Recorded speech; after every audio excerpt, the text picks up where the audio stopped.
Hello everyone, my name is Ned Finn, welcome back to the channel, welcome back to the stream, and welcome back, once again, to Terraria.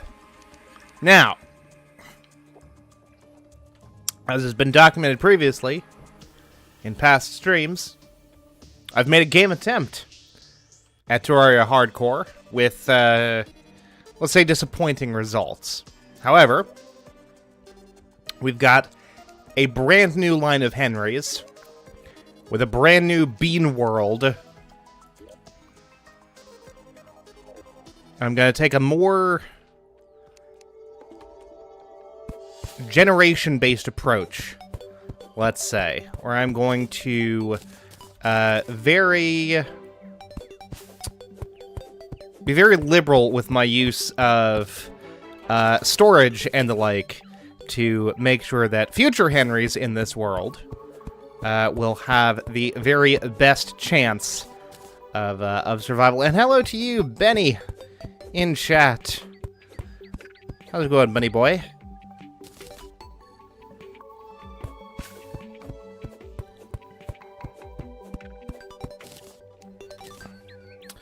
I really ought to be thanking and or blaming, depending upon your orientation, you for this, since you are the one that suggested a hardcore Terraria run, and it has been a process, to say the least.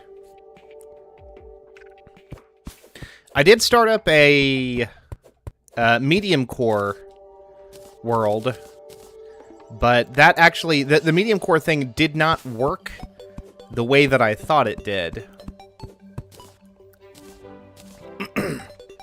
So I somewhat fell off from that.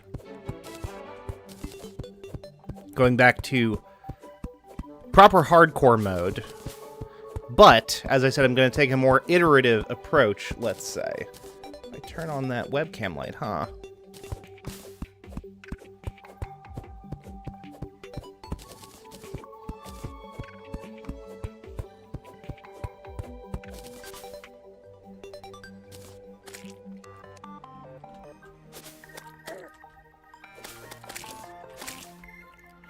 Just to get me some gels.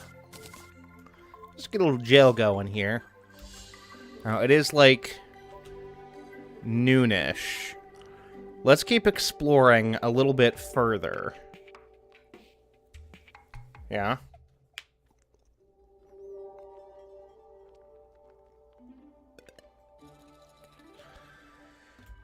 We've already got desert, of which I'm not an enormous fan right out the gate.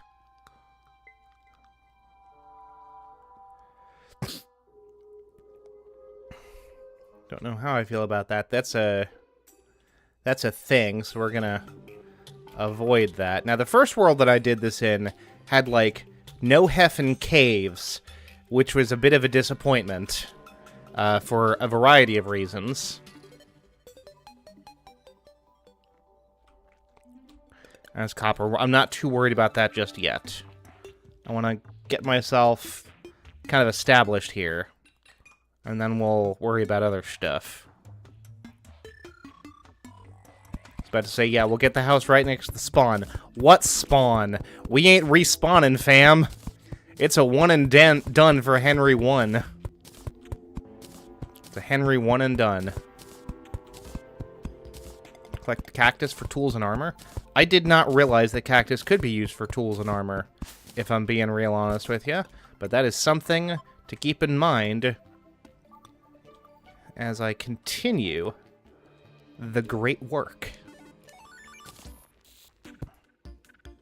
Okay. I'm gonna have this lovely home.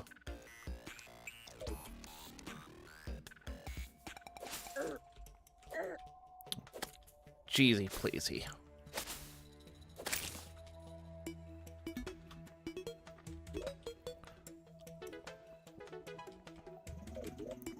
Okay.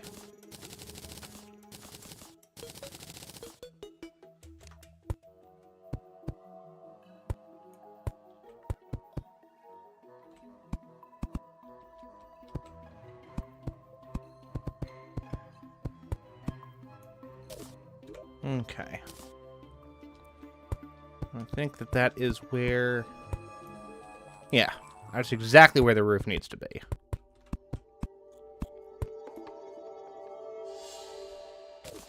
See, I'm not worried about that fella. To be real honest with you. Now, what's your name? Colin. Colin, I'm going to have to ask you to behave yourself. Alright?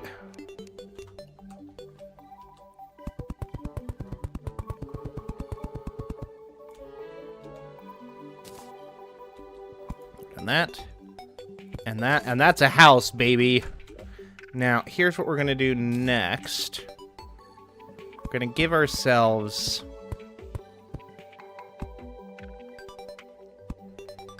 the entrance to the big hole. The ever-important big hole.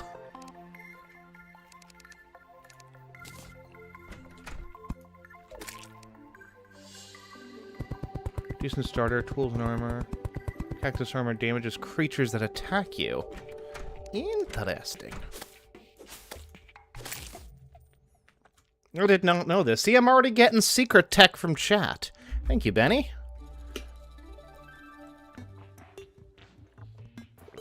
How much cactus are we talking? And what kind of...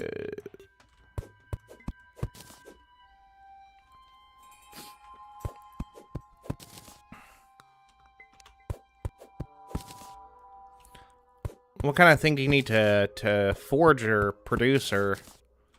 Other craft, that's the word I'm looking for. Is it just all at the workbench? Crafting table? Whatever it's called. What is it called? Workbench. Cool.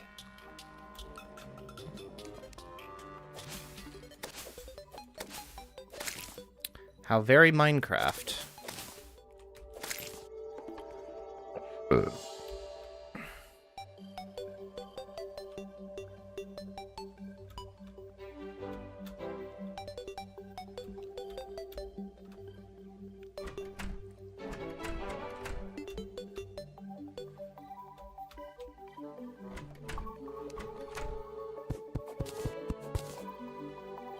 Okay, now we do that and that.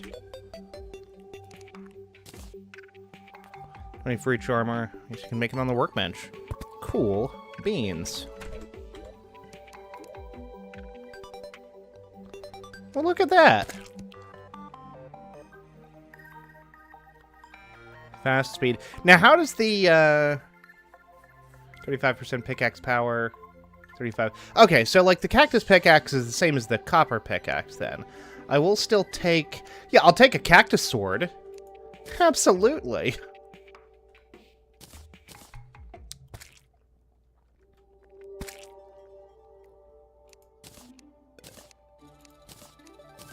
I do need cactus leggings. Now the cactus, is that just respawns automatically in the desert, right? I'm correct in thinking that, yeah? Is there a cactus... Can I make a cactus bow? I don't know.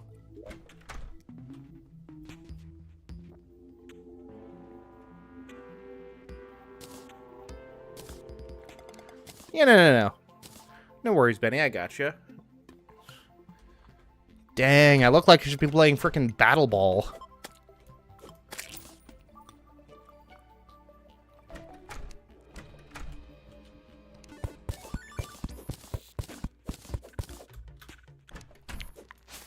This cactus sword is fabulous. Oh, and a cave. Good. Now, if we can get ourselves some rope, that'd be like turbo dope. Hell yes. And don't get me wrong, like, special project dig big hole is still gonna be like the principal ingress to the underground. But having this here is great. I mean, if only because it did net me a whole bunch of rope, like, right from the get-go. Which is fab.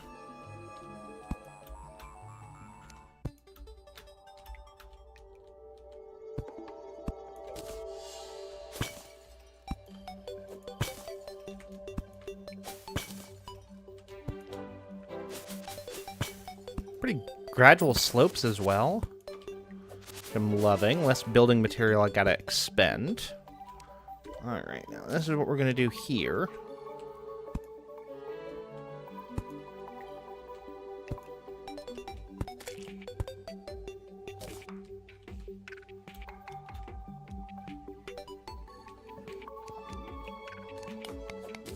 I'm gonna grab some of this here copper. Which isn't gonna do me a tremendous amount of good just yet. But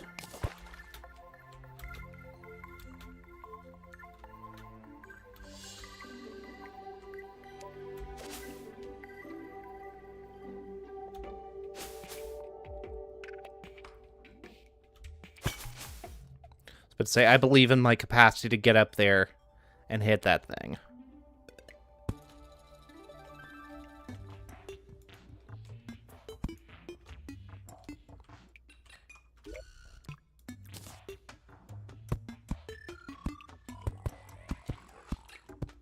And that's lead, which is going to be our iron analog. What's up, Michael? How's it going, my guy? Has it cooled down at all over there?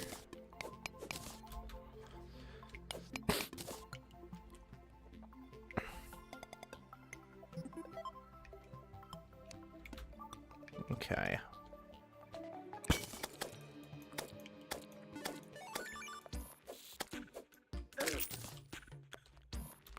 Okay, yeah, no, the cactus sword is, like, legitimately quite good. Big fan. Now, it is nighttime. I can hear the nighttime music going.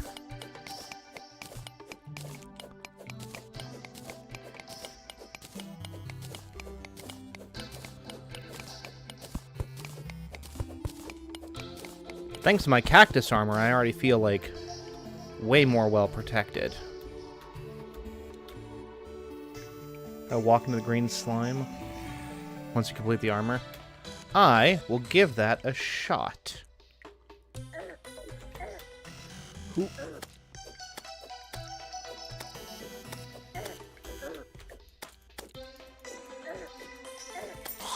Ooh, boy. Ooh, boy, oh boy.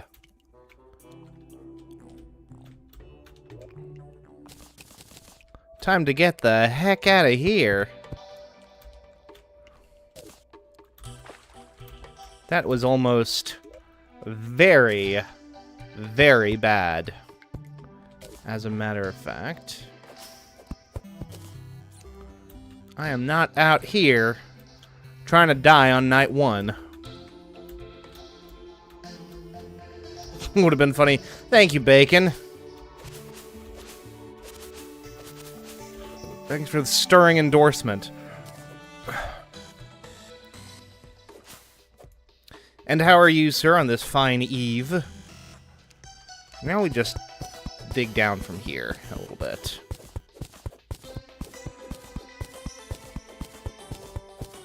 Not futzing around on the surface. I've learned my lesson with that sort of thing. Believe you me. Okay, and how easy is it going to be to surface? Okay, yeah, no, nice and easy, nice and easy. Okay. And we drop straight down. Yeah. Okay.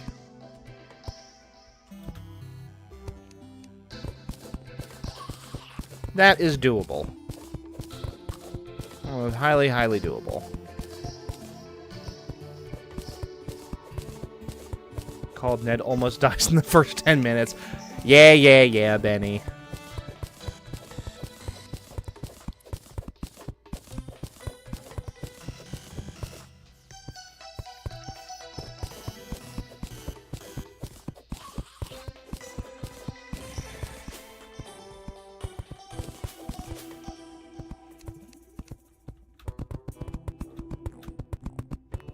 And I know I need an emergency exit available to me at all times.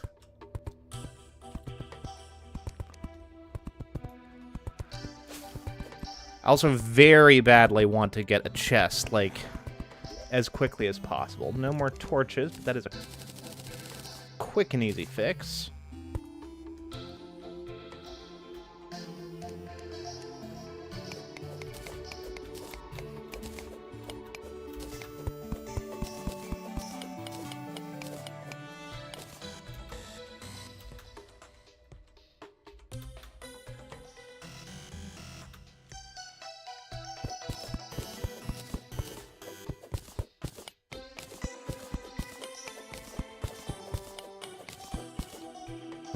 So how is everyone Saturday treating them?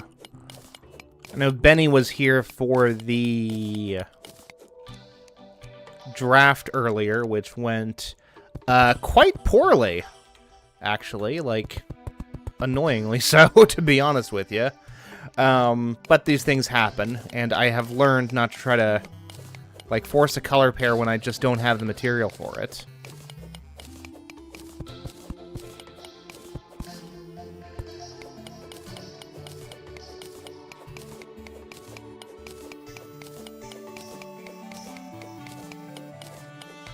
And, you know, it occurs to me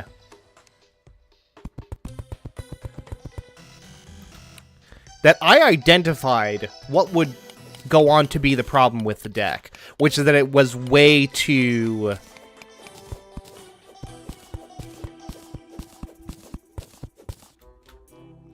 It was the mana curve was way too front heavy.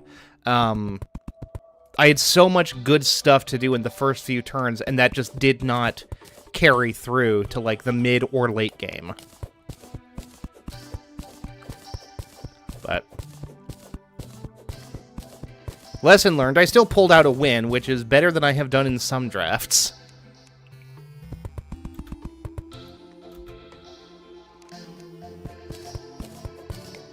And I still think I prefer the...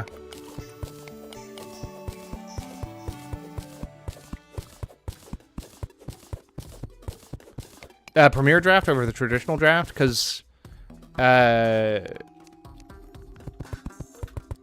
draft, I'm stuck. If I end up with like a truly bad deck, that's, I mean, like it was today. You know, it ended up being 4 games, 3 of which I lost, and you know, kind of dust our hands off and wrap it up. With the traditional, I could be stuck with a terrible deck and still end up having to play out a minimum of 6 games with a terrible deck. Because it's 3 rounds and it's best of 3. So even if I lose every round, that still means going 6 games total.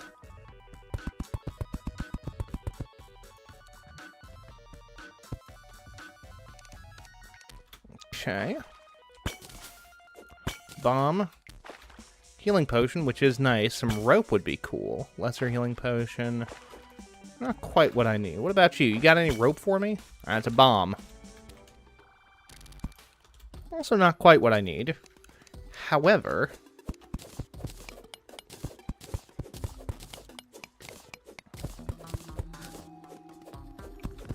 You make a good point, Benny. But in theory, that is what the upside of keeping the rope close to hand is supposed to solve for, right?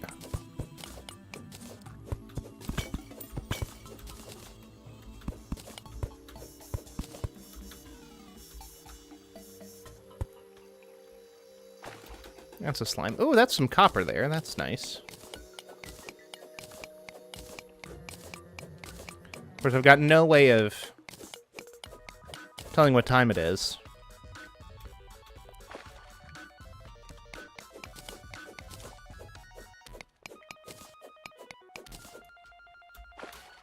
I know you can make watches. You can make, like, a copper watch, can't you, at, like, a table? With just some, like, copper bars?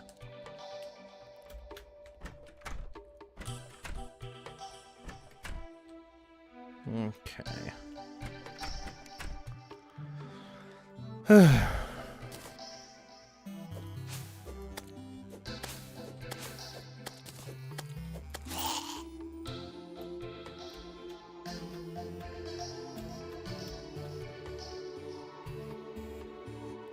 That's a Zambo. Yeah, no. Coming outside at night is just a kind of a I'm gonna call it. It's a universally bad idea.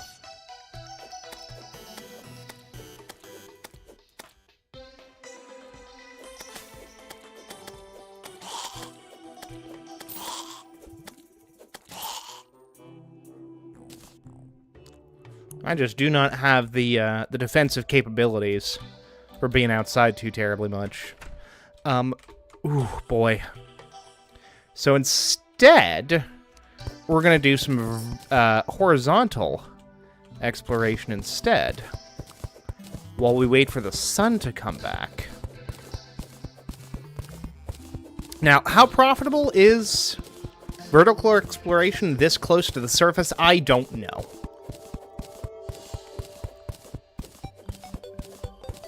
Hey, that is the sound of the sun coming back up. I'm gonna dig just a little bit further out here. Get through a bit of this stone. Literally not me mistaking smudges on my monitor for evidence of some useful material. Let's not worry about that. Alrighty then. Let us continue our explorations. Our explodations. Now, another cave is a beautiful sight to behold.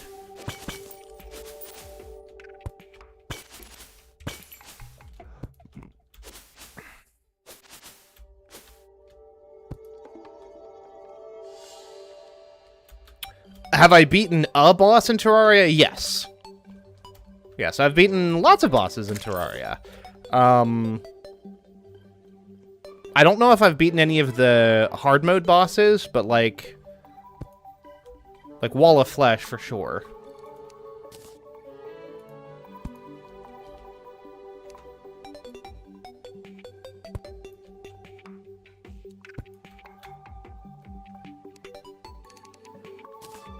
Now, have I beaten a boss in hardcore? Or with a hardcore character? No. Ooh, that's a chest. That's a chest.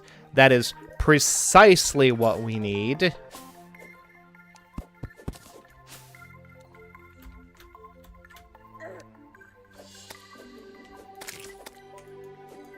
I'll tell you what I'm not gonna do. I'm not gonna get killed by slimes, especially after I have secured the necessary means to set up the trust fund for my future children.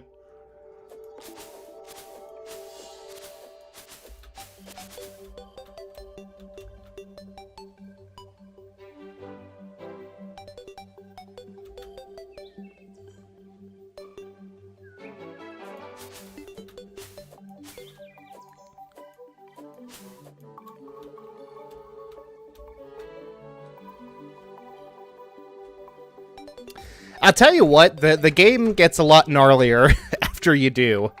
I will tell you that right now. It is pretty rough, my guy.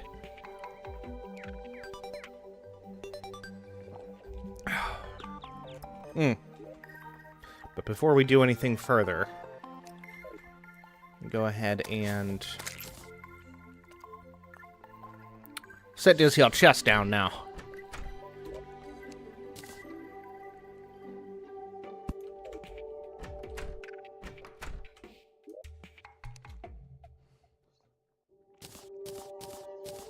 This is what's gonna put my future kids through college.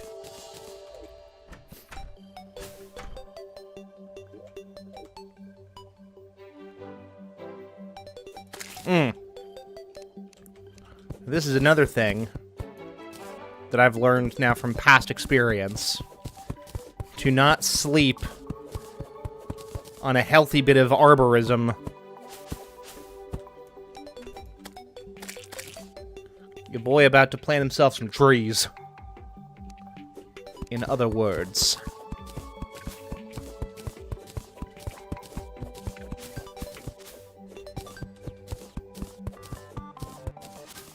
Because I got 22 acorns on me right now, and all those could go bye-bye very quickly. So...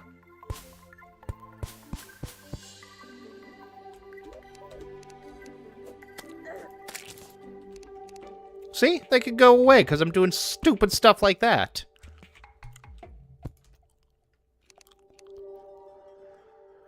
And you know what? I will plant some more down here, actually. Actually, and as a matter of fact.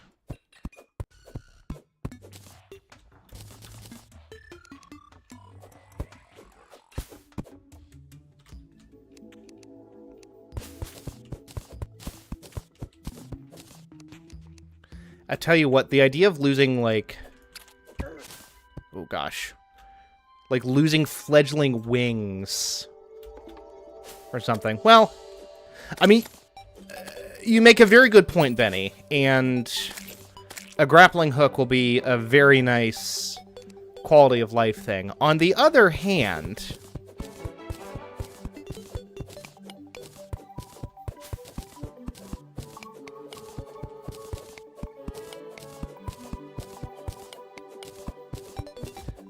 now, my man is just sitting there kind of like a fun goalie.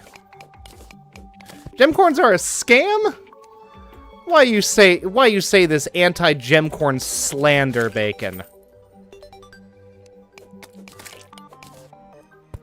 I mean, they take a while, I will grant you that, but it is in fact a renewable source of gems in the long term.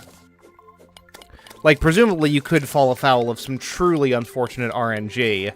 And, like, then, you know, end up kind of losing everything. But I think that the odds of that are relatively low.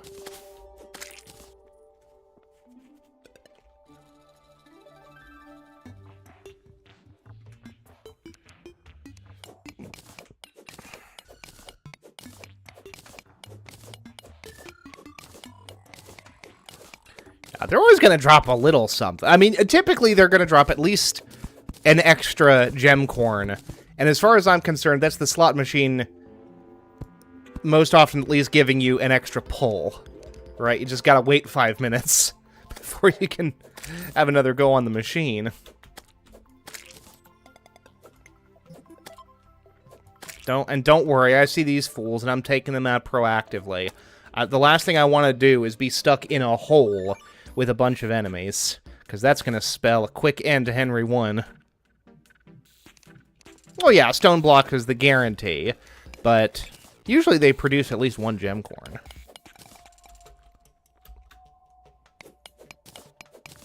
If not two, if not, you know, two and the actual gemstone you're after. I think they're a worthwhile investment, personally.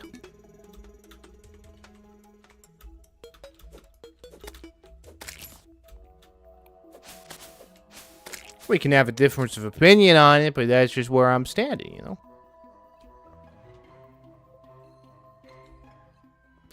See, he's just sitting there on his keister like a fun goalie. I don't quite know what to do about him except go back home and make a bow. So that's exactly what I'm gonna do.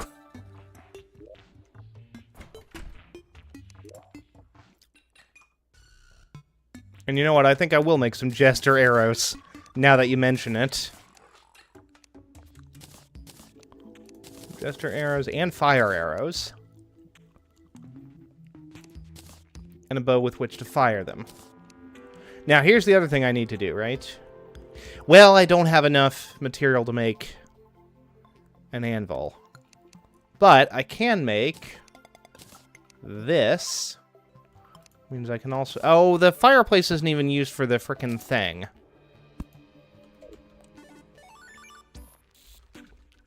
I see that. There is... who do we got? Well, hello, Anonymous. Growing facial hair is a part of the scope of hobbies. Yes. Indeed, as it turns out. We got a decent chunk of people in chat. Sorry, Bun Bun. Most unfortunate for you.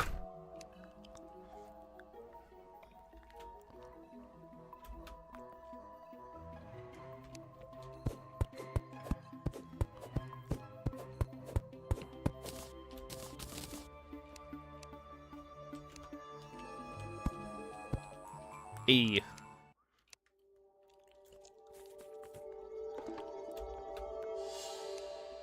Hey, he despawned! Hooray!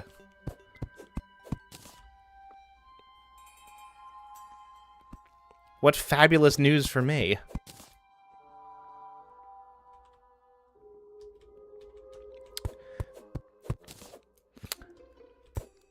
I have not set anything on fire as of yet. However, metaphorically, I will no doubt eventually set my future generation's prospects on fire because we are playing hardcore, which means that if I die, everything that I have on me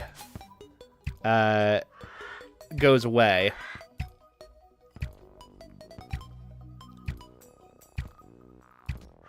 Which, trust and believe, it's a little nerve-wracking.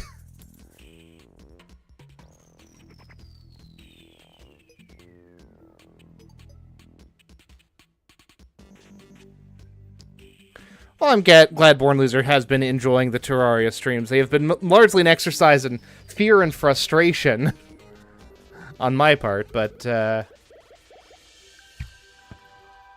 do it for the fans.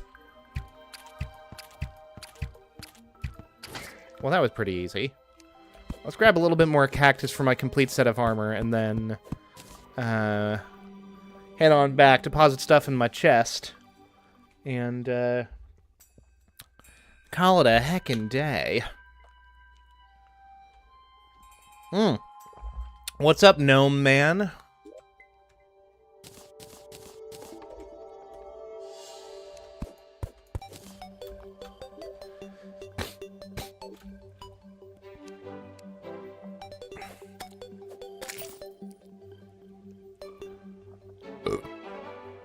Excuse me. Alright then.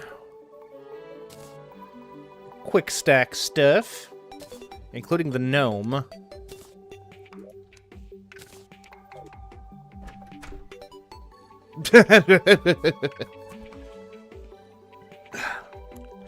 I wouldn't hold your breath on that.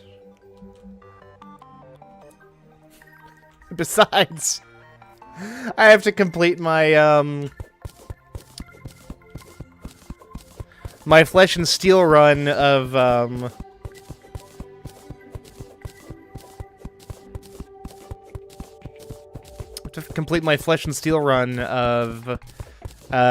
Dishonored first before I worry about any other long-term projects.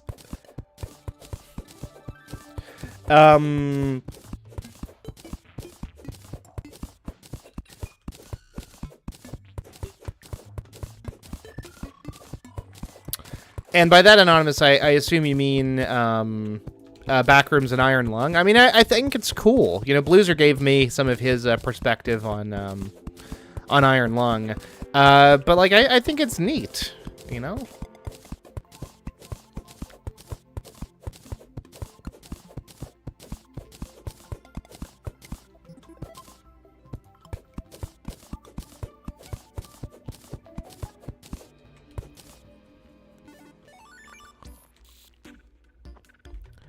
I think it is nifty, and I am generally positive towards the phenomenon. Alright. Oh, I had a lot more lead than I thought. That's because I have it in my frickin' chest. I have it among my chesticles. Backroom was kind of a cinematic masterpiece? I gotcha. Oh, no. That's not what I meant to do at all. Need to keep those. Boop, boop, boop, boop, boop, boop. Yeah, I literally do not trust myself to keep track of these,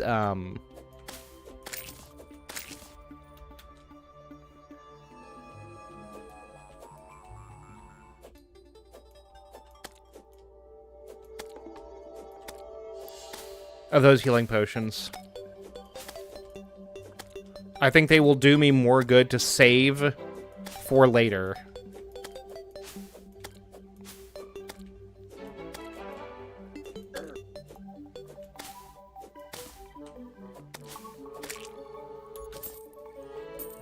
I'm taking a very different approach to this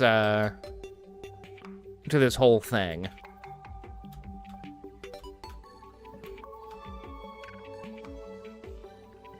Very, very different approach.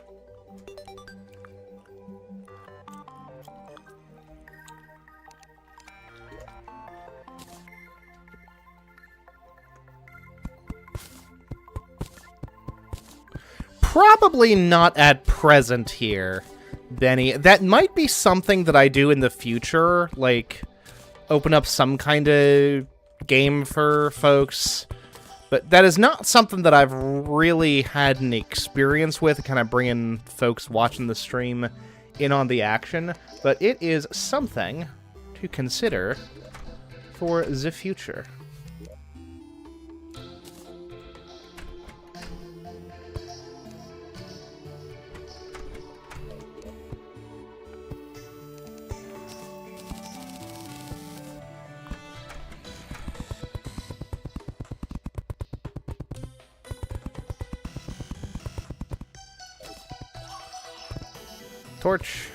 Torch, and workbench, and a wooden chair. And that'll do it for when the merchant decides to show up. I believe, do we have any more rope? I sure don't. Not a bit of rope do I have. How unfortunate. Well, I suppose ultimately that is in fact what the merchant is for.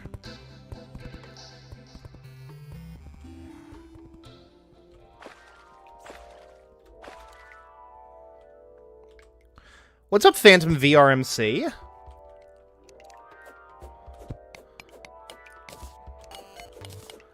Long time no see. If I'm thinking correctly. Yeah, Terraria's getting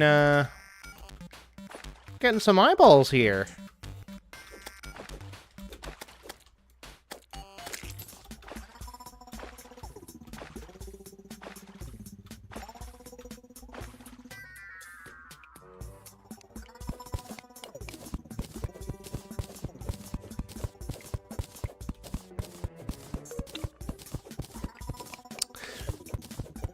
Anonymous, I had to think about what you meant for a moment there, but I believe I take the meaning.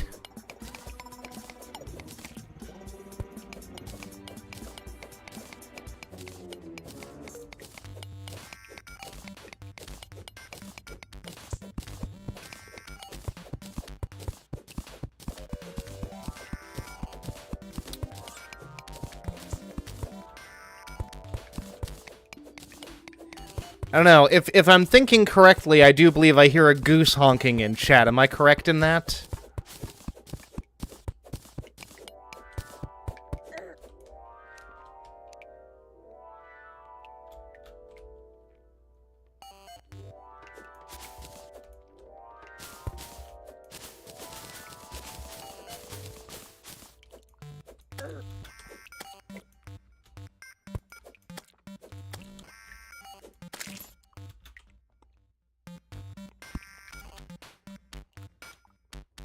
Haha!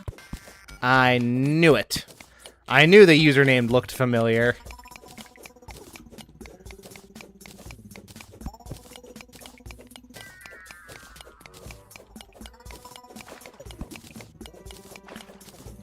Worry not, Benny. There's a family affair unfolding in chat. Aw, sweet. Tungsten. Got some tungsten up in here.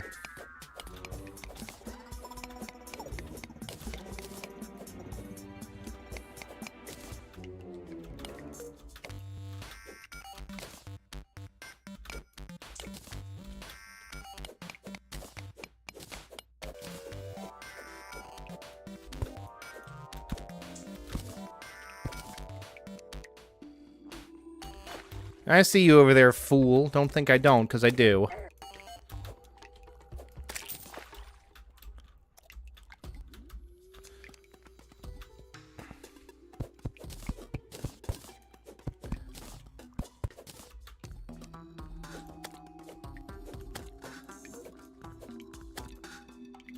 My boy Benji Kenji!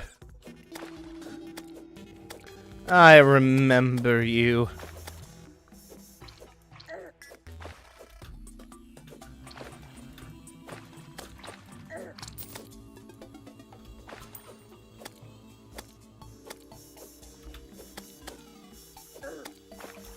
Over here playing frickin' wall ball.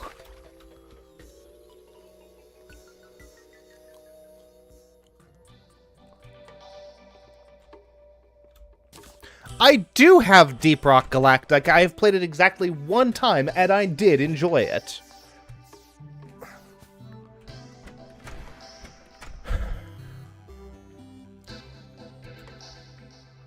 By the way, Anonymous, I should state that I still have every intention of roping you and yours into a D&D thing, or some kind of TTRPG thing at some point in the future.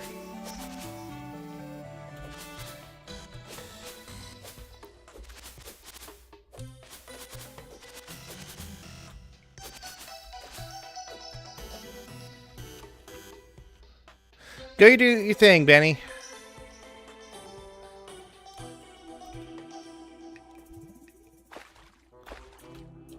I would be totally down for that.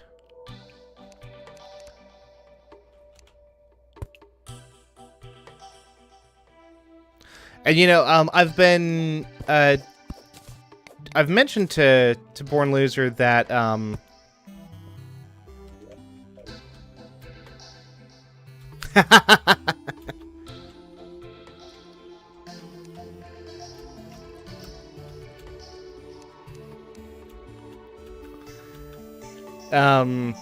I've mentioned to Born Loser, I've, like, expanded my retinue of games recently. I've discovered this fabulous website called Drive-Thru RPG, which it does a really cool thing. It does print on demand of RPG books, and apparently, like, the quality is quite good. So if you wanted to have, like, a physical copy of the old, like, 3.5 Player's Handbook or something like that, you can, which is super neat because you're not finding original copies for anything less than, like, $80. But they also have basically all of their RPG books are available as PDFs as well. So I've been just, like, consuming a tremendous amount of material, and it's really kind of opened my mind as to, like, how a TTRPG can be run. Because I've essentially been, like, pickling my brain in a single version of a single system, almost exclusively, for basically the last 2 decades. And, you know, the last time that I played D&D with my current group, I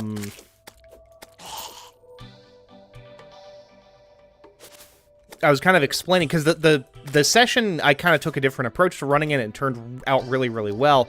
I was explaining that to them.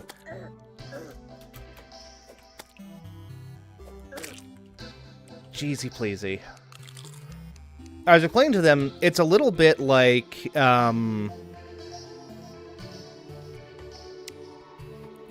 like being, like, a super conservatively raised, like, religious kid, and, like, taking an Asian philosophy course for the first time in college, and just, like, feeling your brain expand with, like, the possibility.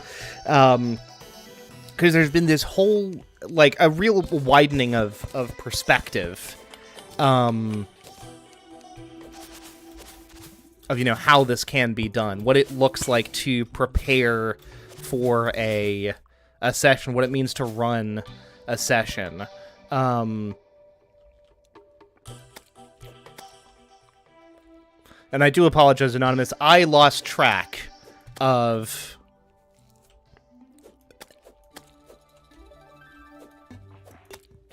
the conversation. What is the golden question? Hey.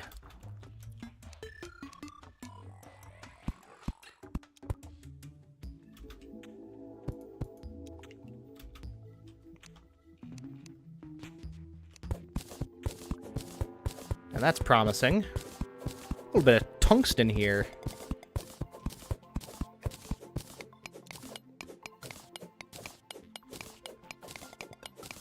Okay, all this chit-chat has, like...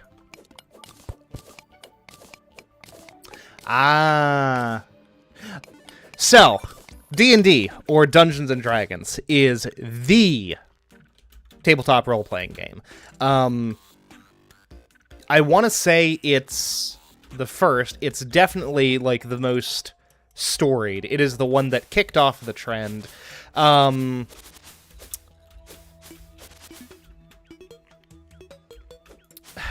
don't know. I'm trying to, like, think of how to explain it to someone who might have, like, very, very little perspective. I mean, if you've seen Stranger Things, it's what the kids play in that. It's like Skyrim. If you were playing it with a bunch of your friends around a table, and literally anything, like, you could attempt to do anything you wanted to. You were not bound by the, you know, the hard-coded rules.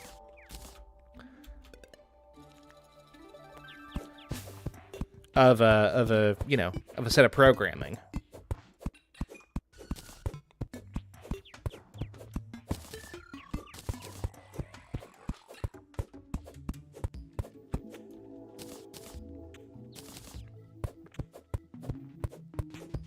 And, like, D&D is... like, by and large, it is one of the crunchier systems out there, in terms of, like, rules density.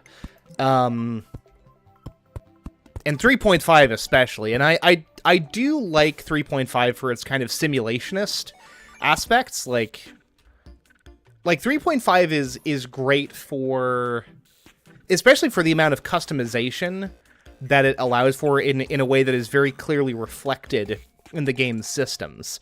Because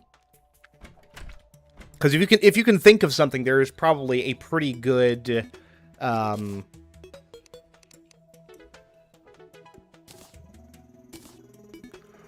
a pretty good representation of a particular idea. Hey, here comes Gilbert the Merchant.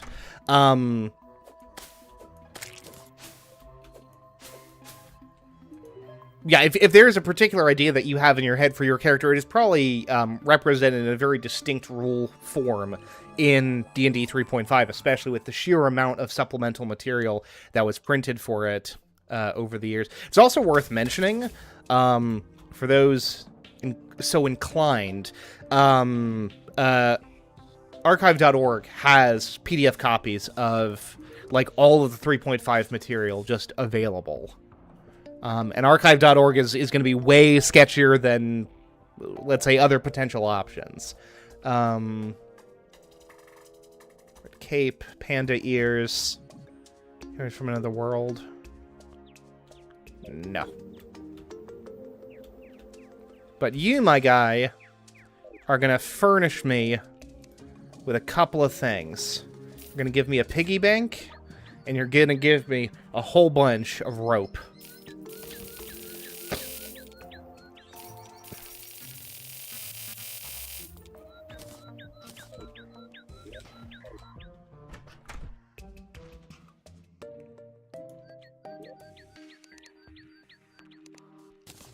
Oh, no, I did not mean to deposit all. Golly Jeebus.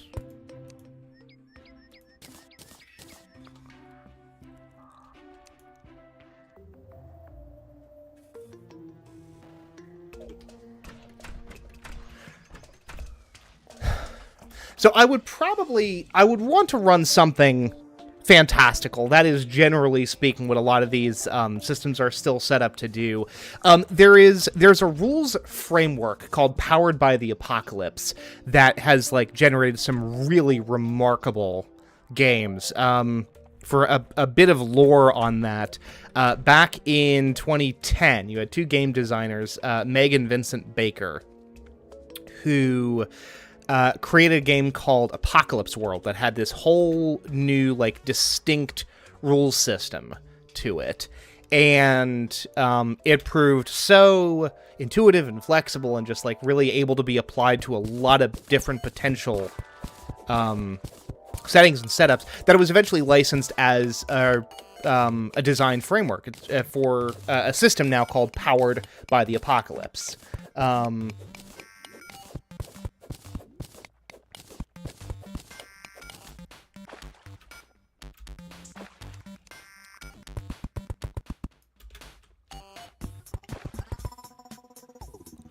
And for if I had a bunch of people who were like, we really, really, really want to play D&D, but we don't want to have to get quite so bogged down with the rules. From what I have on hand right now, Dungeon World. Dungeon World is what I would run. Dungeon World is the second ever game to be made using Powered by the Apocalypse as, like, a distinctive thing. So you had the original Apocalypse World, it cemented the rule set, and then Dungeon World comes along as the first game to license that system, I should say. And it carries across all of the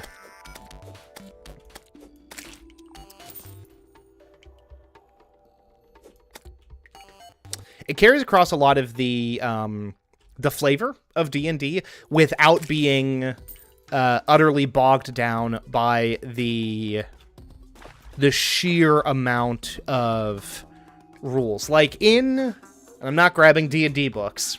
I've done that before, and I'm not doing that now. For instance, though, in 3.5,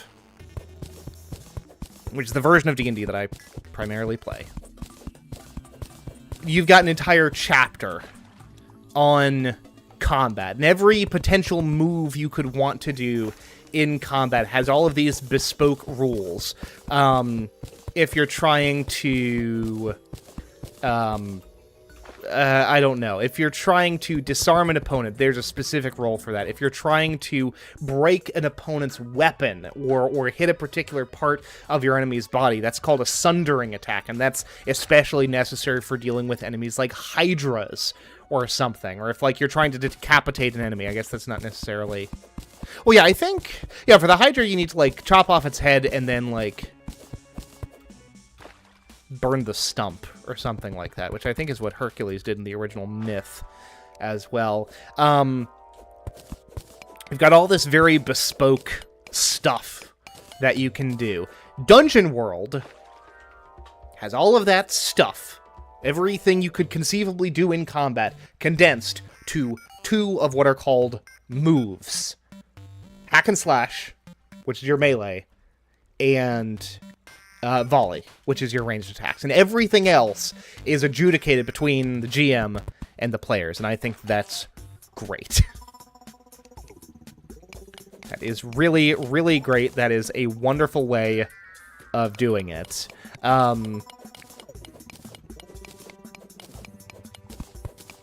I adore the dice system that that Powered by the Apocalypse uses.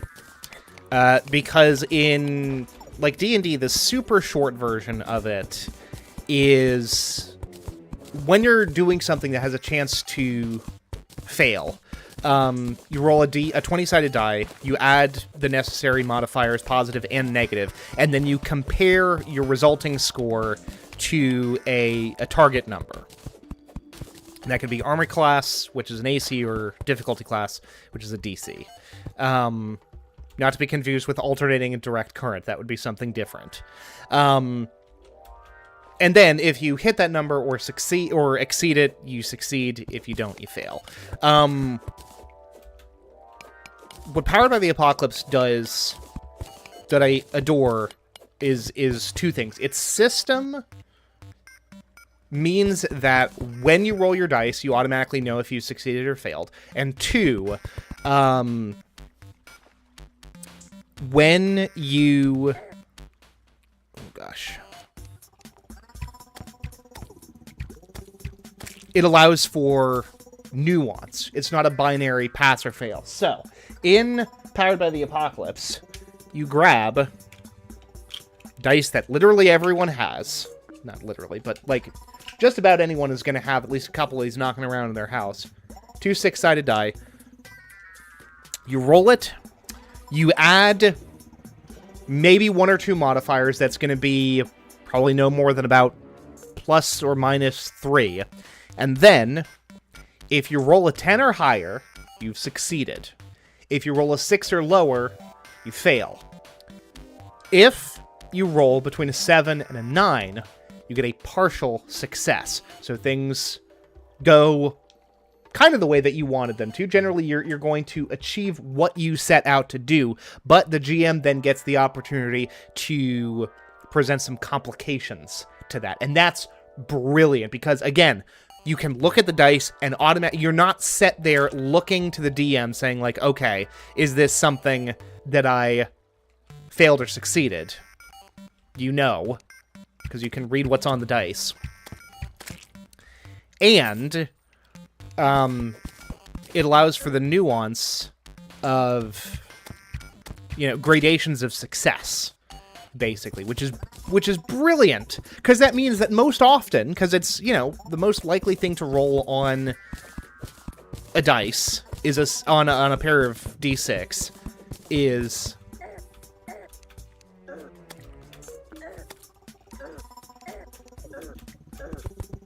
ooh boy,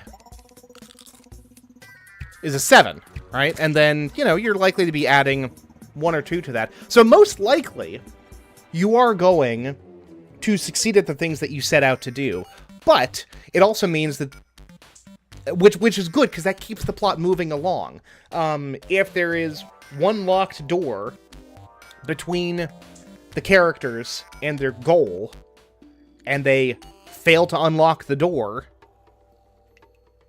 you're kind of stuck. Meanwhile, if you can say to the rogue, I think it's called a rogue, it might be called a thief in Dungeon World, you say, okay, roll plus dex, and so they roll their dice, they roll a 6, their dex is plus 2, so they've gotten an 8. Okay, you unlock the door, but it damaged your thieves' tools, so your thieves' tools have 1 less charge on them, or it took a really long time, and some other kind of ongoing clock ticks forward in the game, or I don't know, the locking mechanism snaps really loudly and might draw the attention of nearby guards. Like, there's a bunch of different things. And what's nice about that is that allows the DM to make that decision in the moment, right?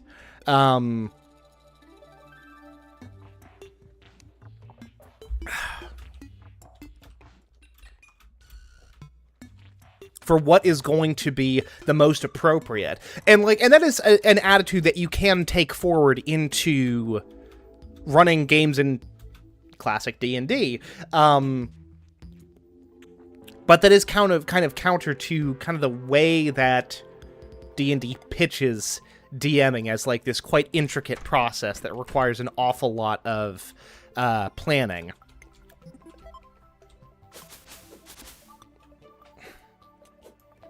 But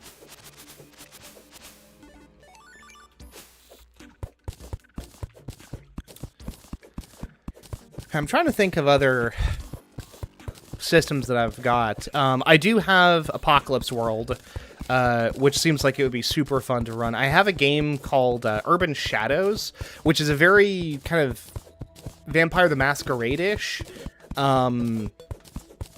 It's an urban fantasy game, so you can play a vampire or a ghost or a werewolf or like a supernatural investigator or a retired monster hunter.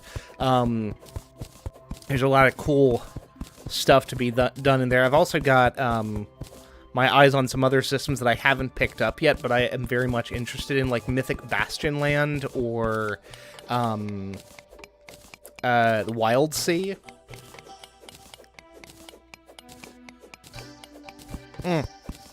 It's also worth mentioning that a YouTube channel that I've recently absolutely fallen in love with is Quinn's Quest. I've probably watched literally all of the videos on that channel twice. It's hosted by Quentin Smith, who's like a long-term RPG and board game reviewer and game critic in general. He was on Shut Up and Sit Down for a while there. I think he wrote for Rock Paper Shotgun.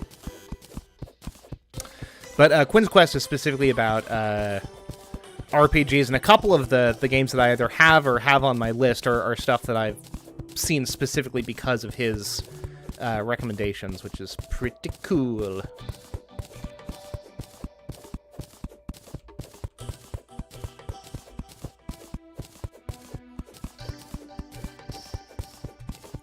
Actually, folks, I am gonna be right back.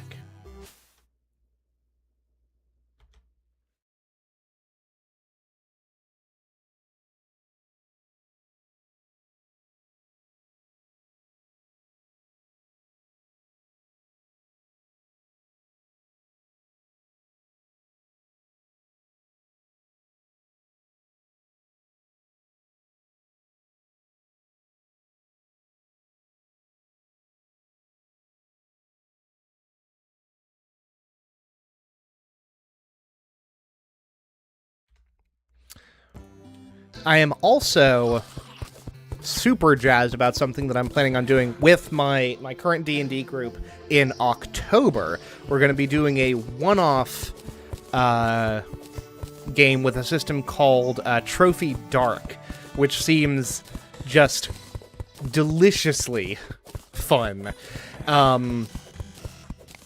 It is about a set of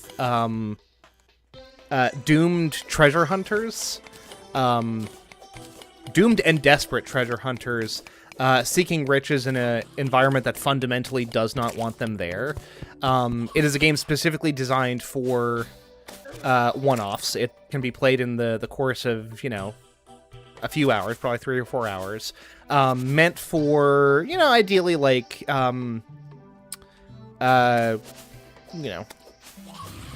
probably at least 2 players plus GM. Although I suppose you could run it just 1 player and 1 GM.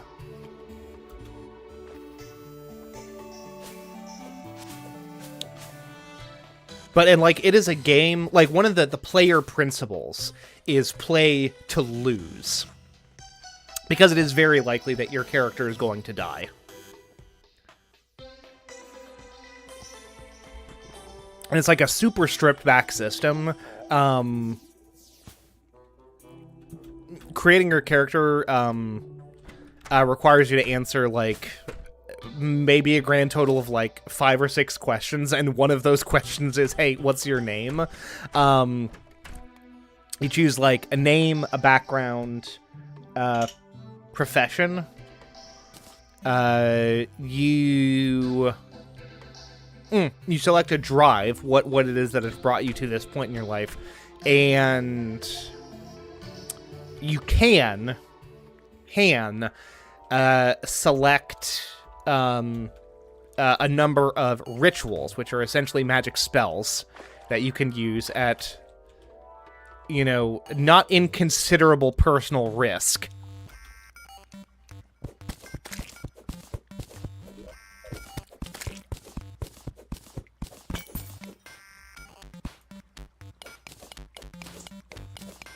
And what's cool about the rituals in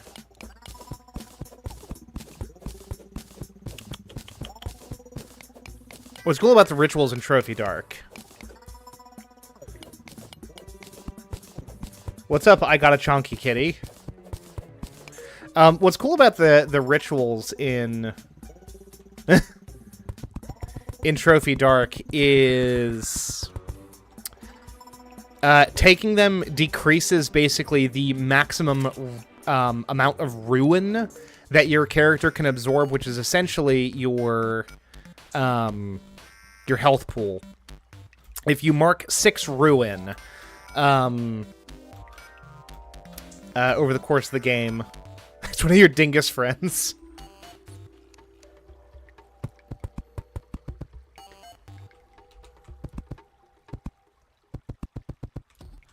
Well, we're a dingus welcoming stream here. I mean, I've been known to be a bit of a dingus myself, so you know.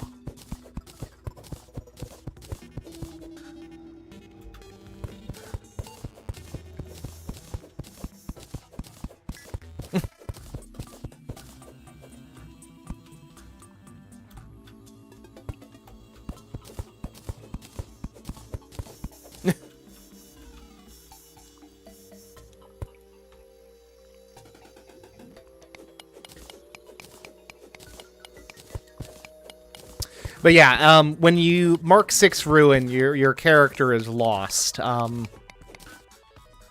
They either ooh, hello.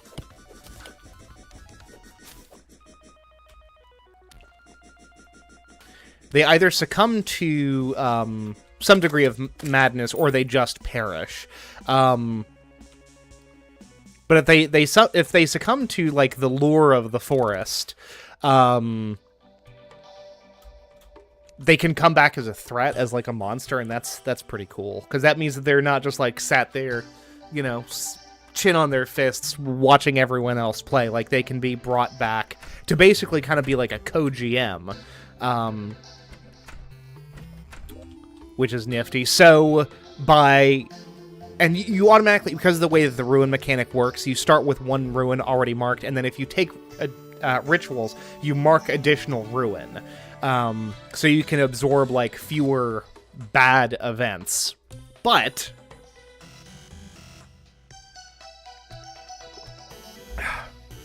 once you hit 5 ruin, you can start doing things to sabotage your other party members and serve the forest, essentially. And doing that will clear ruin off of your sheet. Which is another just wonderful bit of design. Like, it's the thing about a lot of these systems is that these rules light systems, that they're light on rules, but the rules are really, really efficient and really elegant. Ugh. Alrighty then.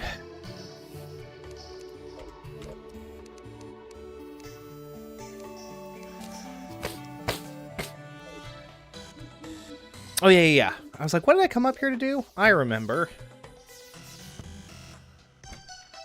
It's to make some cactus pants. And now I will damage enemies when they touch me, which is good.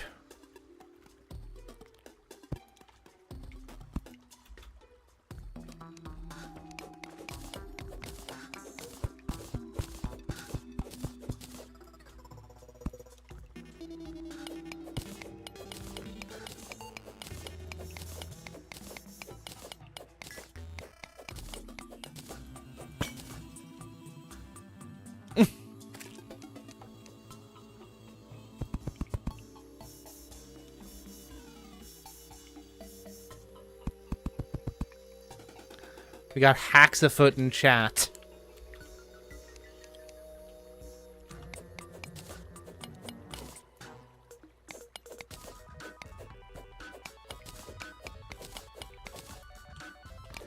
That would likely be for the best, Chonky Kitty, if only for the sake of general understanding of who's talking about what.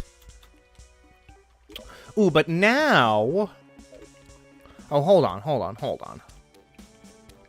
Because I never actually got those, gems.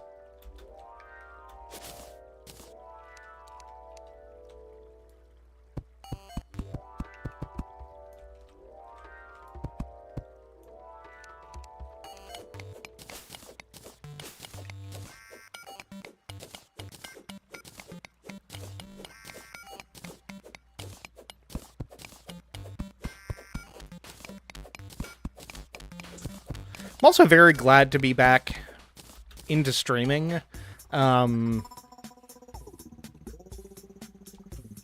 hadn't done anything with it in the longest time, and I've missed it, so I'm glad to be back.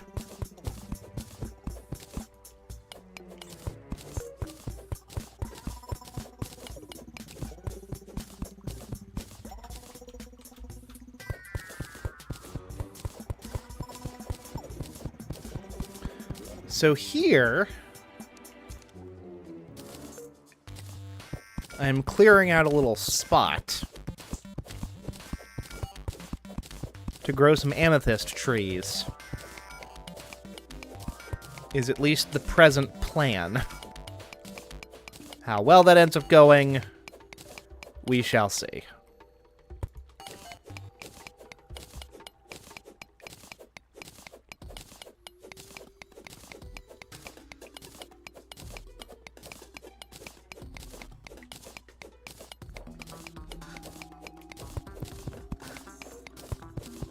You'll notice that something I have not bothered to do is upgrade my my pickaxe yet, because frankly, I'm afraid to.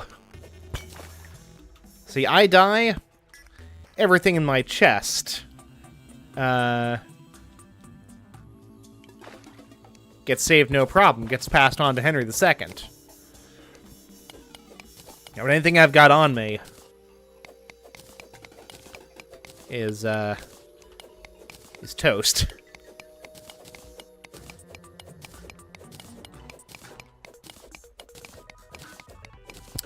And yes, Chonky, I am indeed mining. I'm mining and crafting in this game called Terraria.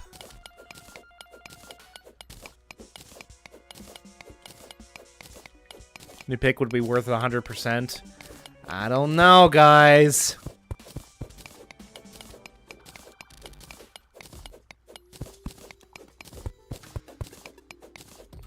I'll tell you this. I'll say this. If I can make a tungsten pick, I will.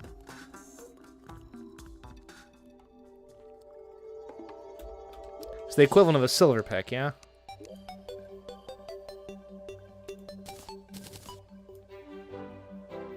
Yeah, see? I don't have enough material.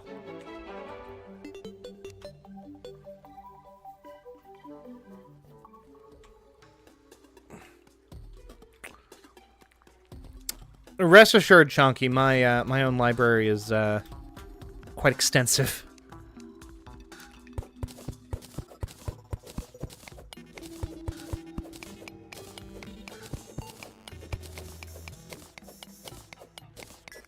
But yes, Born Loser, since I presume that you can hear me, we should definitely play Deep Rock at some point. I would be so down for that.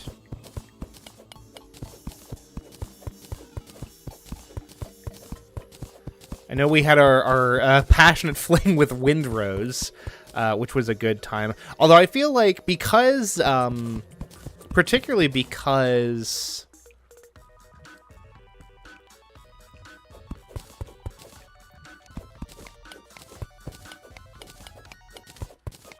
Deep Rock is like more instance-based, I guess you would say, I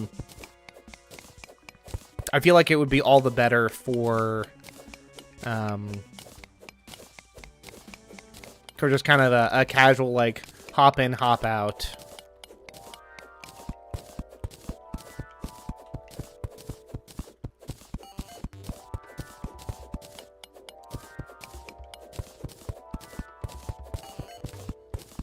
Yeah, my library is currently sitting at,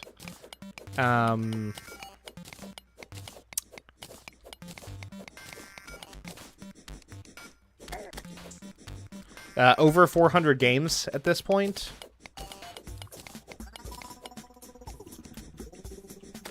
And that is the result of 14 years of collecting, I guess you would say. Not really collecting, just purchasing.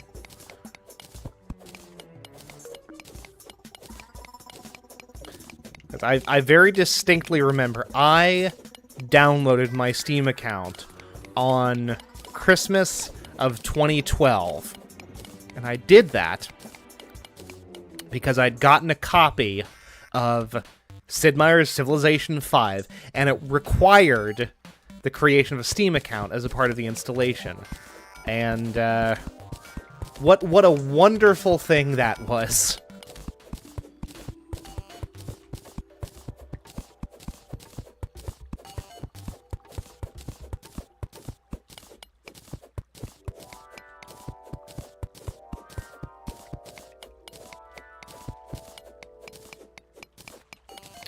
Now, Blueser, I will be in touch about that. It's worth mentioning that my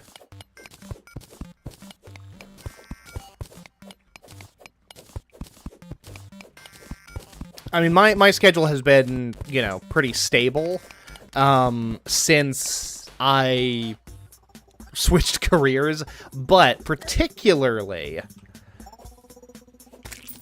I'm about to have my weekends back, which will be very nice.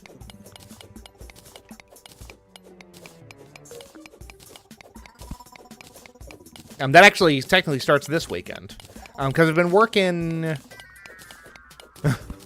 I've been working Monday through Thursday, and then Saturdays since October of last year, I suppose.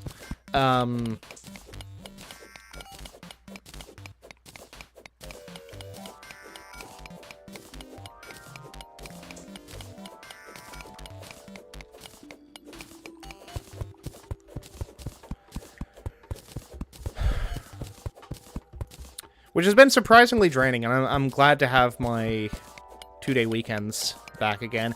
It's a little... There's a certain bittersweetness about it, because having a weekday open is nice for getting, like, weekday business taken care of. But...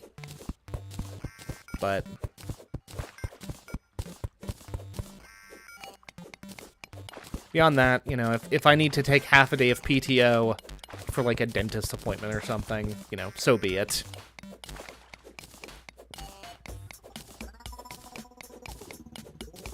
Also, getting close to being done with this project. I know that this has been, like, just super engaging, watching me slowly dig out this large square.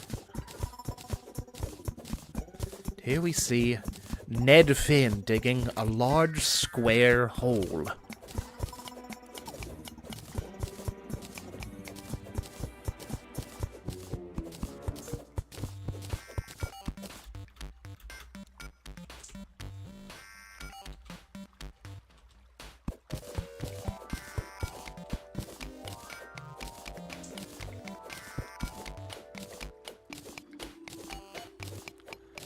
Alrighty then.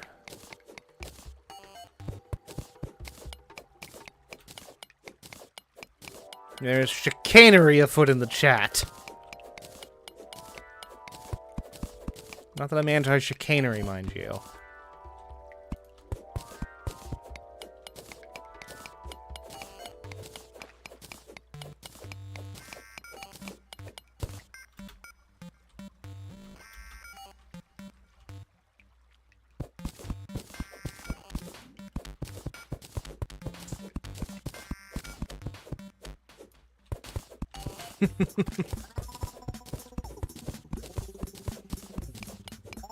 Fair enough, Anonymous, fair enough.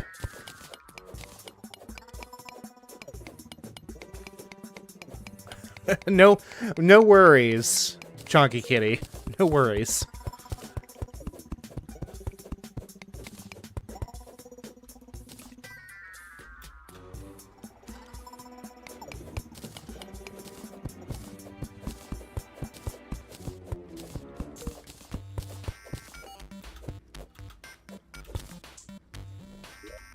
Just want a nice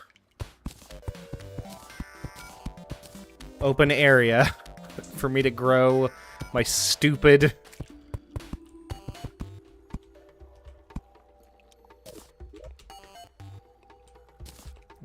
gem trees. That's it.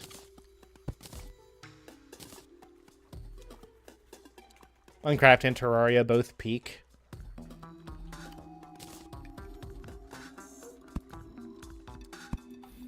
I have found myself less able to get into Minecraft of late.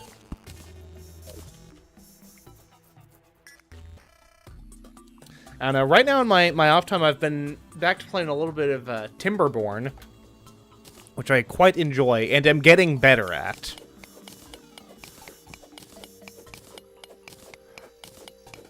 I am slowly wrapping my head around that game's economy.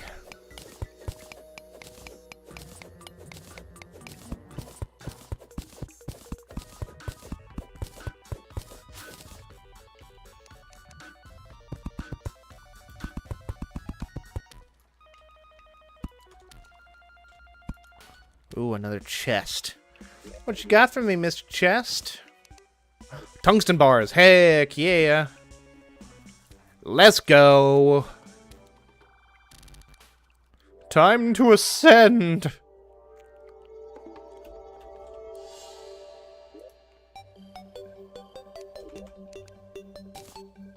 Grab quick stack. That there. As well, and then... Heck yeah, buddy boy. One silver pickaxe coming up. Hello, Gilbert. You're in the market for a couple of things. Well, I feel like perhaps I should have kept that flail, but I've sold it now.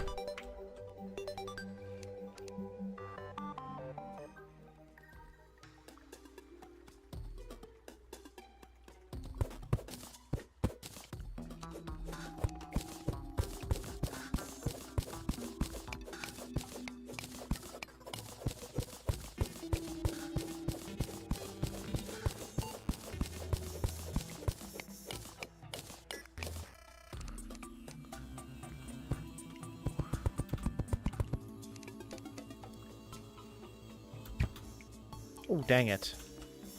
That's not what I meant to do.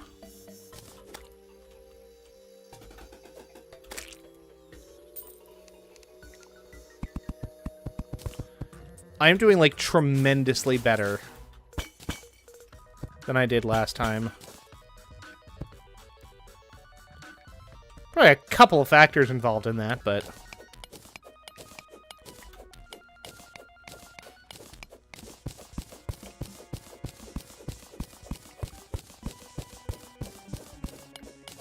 Okay, yeah, the tungsten was a good idea, as it turns out.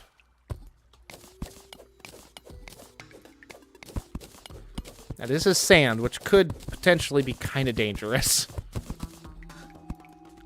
For reasons like that.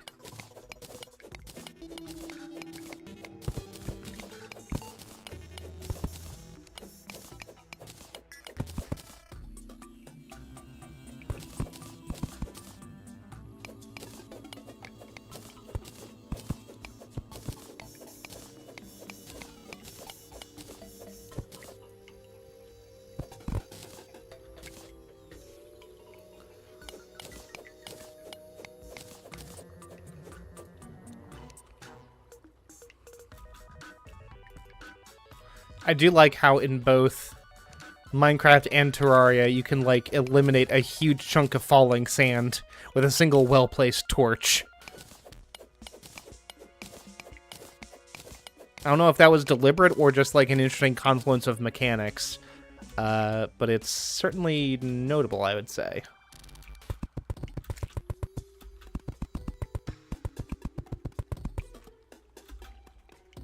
I tell you, the idea of, like, losing a magic mirror or losing a pair of fledgling wings, or any wings, really, specifically because of the hardcore mode, is kind of nerve-wracking, if I'm being just real honest here.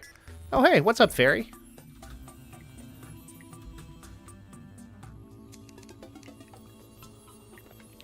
Ooh. Now, here's the thing.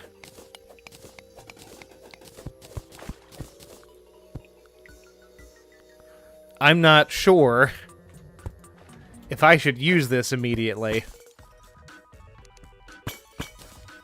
I think Call me crazy. I think I'm gonna stash it.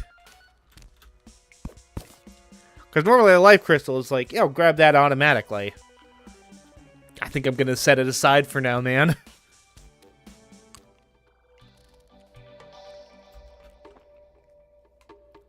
Definitely use it, you think so? Alright. Trusting you on this. That's all it's gonna go for. I'll just hang it up. Better survivability. I guess so. It's not like the next generation will be any better off. You know, large scale.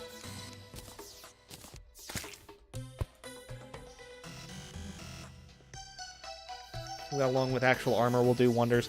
Yeah, no, fair. Speaking of which, I'm still not really in a position to make real big boy armor, but cactus armor is doing me some kind of good, I feel. So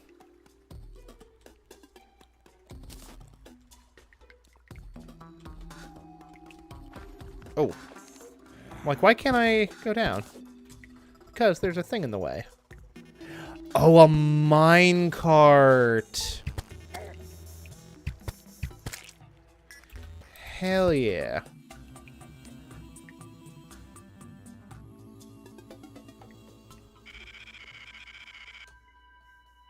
Now, what I don't want to do is take an unexpected dip through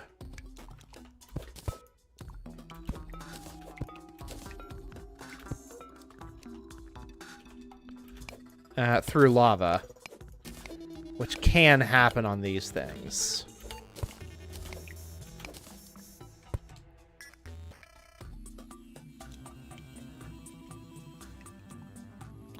So we're going to take it slow.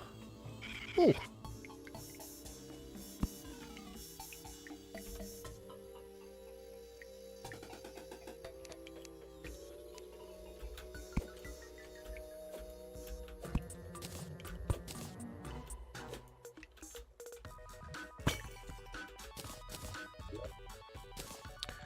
All right.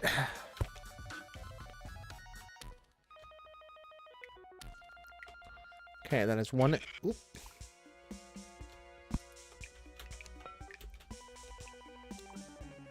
Well. And that there's another life crystal.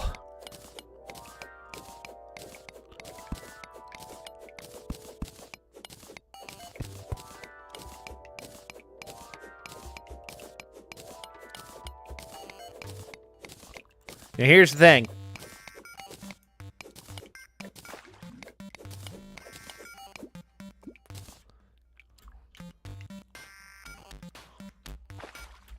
Ooh.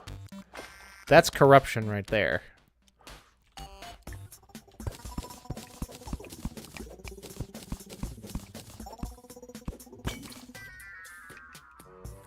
I would consider myself nicely lifed up.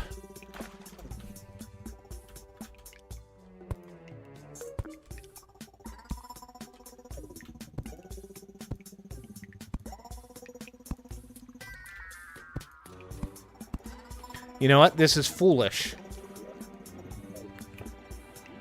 I'm going to set this material aside.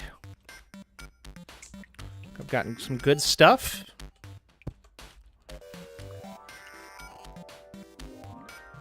You know, it occurs to me that I've essentially... I'm essentially turning Terraria into an extraction shooter. And I'm not against that, really. Is that frickin'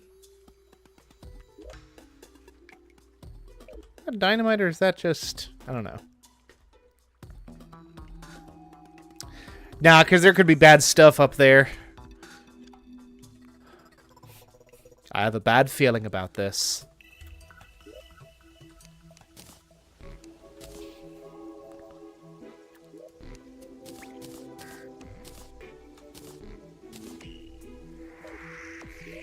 They're gonna call me crazy for it.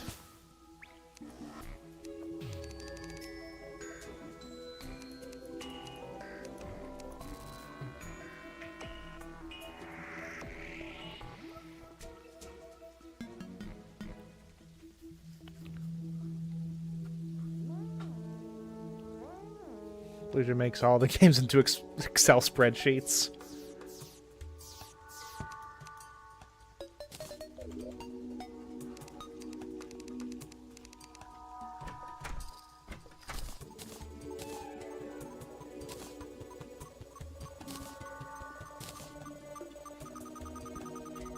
Look at all these lovely trees that I've left for the next generation as well.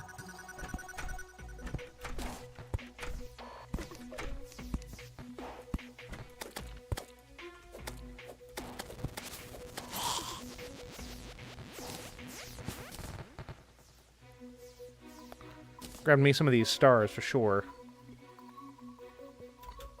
He actually used for the first time Excel for Battle Brothers. He would deny this, but I've seen it.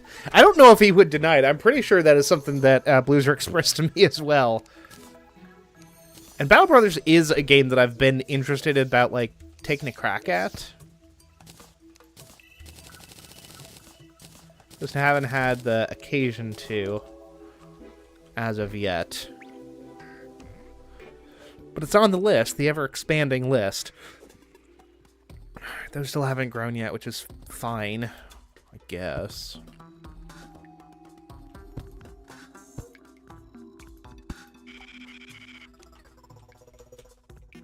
Now that looks to be some tungsten over there. And and some iron as well. I do love me some iron and tungsten. Battle Brothers is a tactics-based combat game that I've played very little of, but I know it's supposed to be quite difficult. Is that more lead? Cool.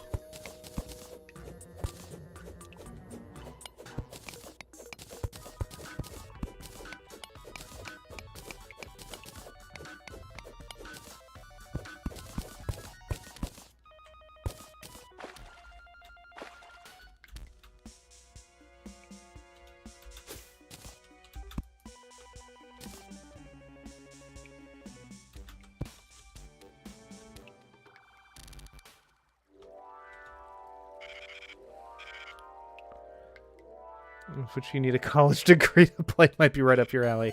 Yeah, no, you're not wrong. I do love my my systems heavy games.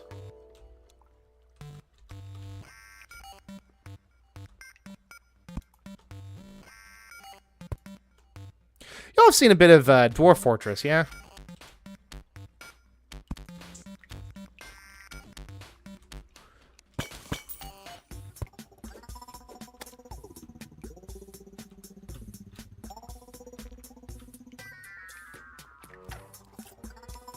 Which is really, by the way, just a spectacular game that benefits so much now from having, like, actual traditional graphics and a mouse-driven interface.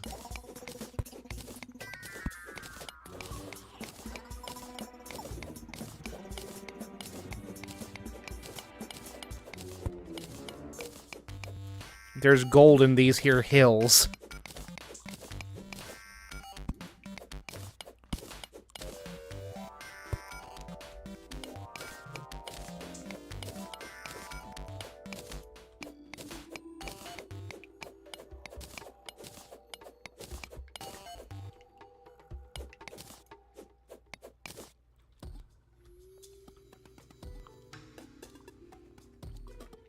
Real complex one in which random events happen either for good or bad. Yep.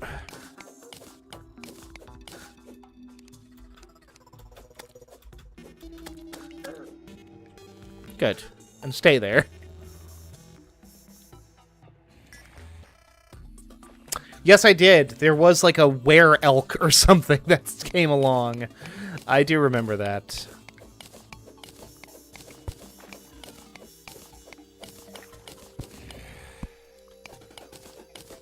And I'm pretty sure that thing's name was Matto, which is particularly amusing. I should try to find that. Okay, see, now there's a trap there.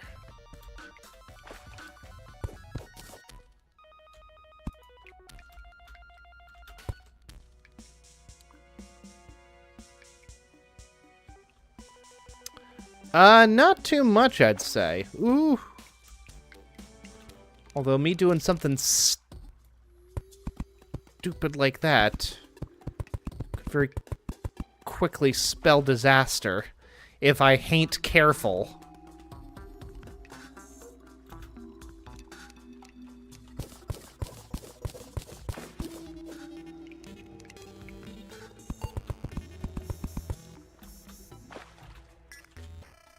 Oh, that just goes straight behind it. Nice.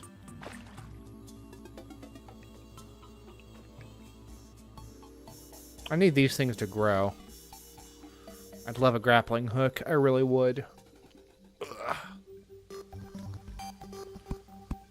Oh, hell yeah! Well, that's a nice little quality of life feature. I don't know if it always did that. If it would basically, like, the rope would go behind platforms like that. Not that I'm opposed.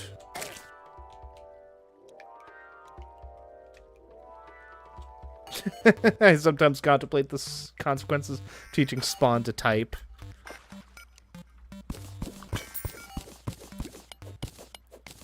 Look, they're all decisions in life that we must live with eventually.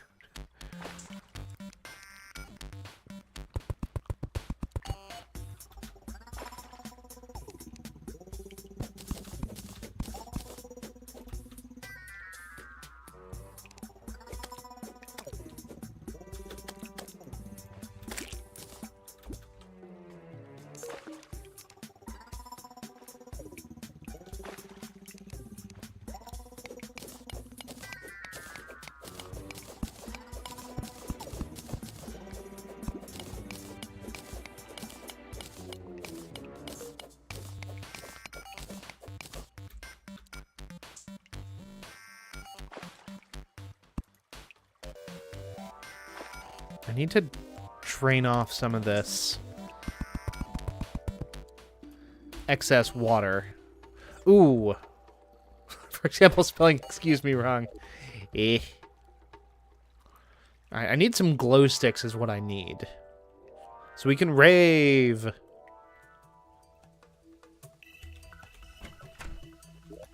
I'm fairly certain. Yeah, I've uncovered a handful of glow sticks, but they stick around and they go down with me, so. I ain't too water. I ain't too water? I ain't too worried. Oh, wow.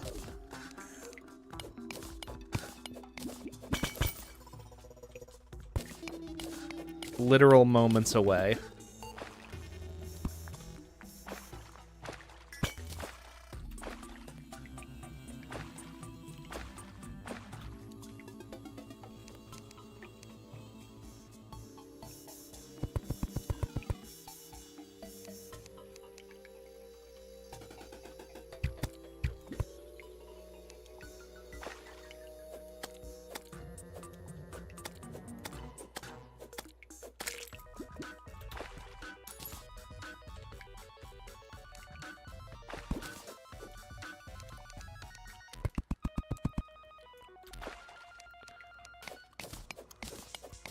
Like the nurse has arrived, looking to settle nearby.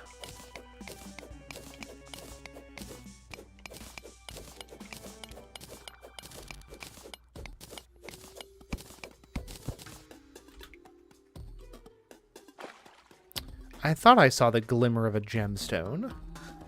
And I did. Which means now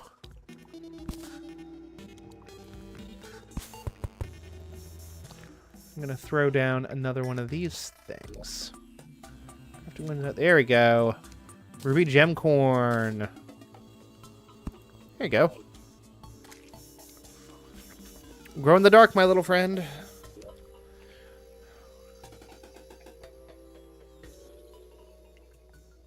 Gosh, why am I going back up here? I don't bloody remember. Oh well.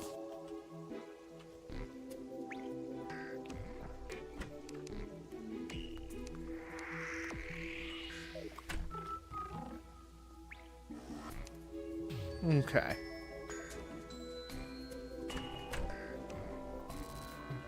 So the crafting range for these chests is actually, like, quite wide. Because I can still access this chest from over here. That's fabulous. So the range is more the actual crafting stations. More so than the,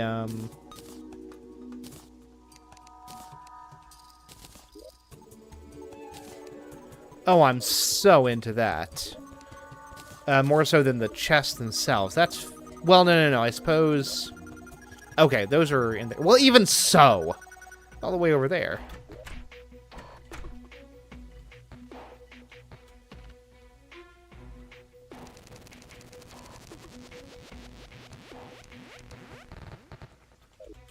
I'm not sure if I heard about the Fazbear thing. That's Five Nights at Freddy's, yeah?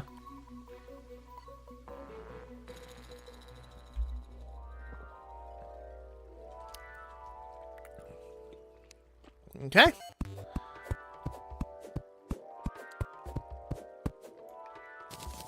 See, look at that. Ye of little faith. Gave me another ruby gemcorn and an actual ruby to turn into another ruby gemcorn, of course.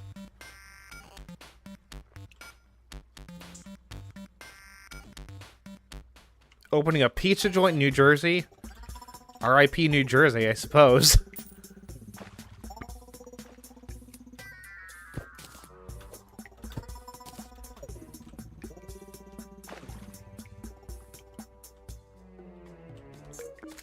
Now that's Demonite over there, which I don't have much use for currently.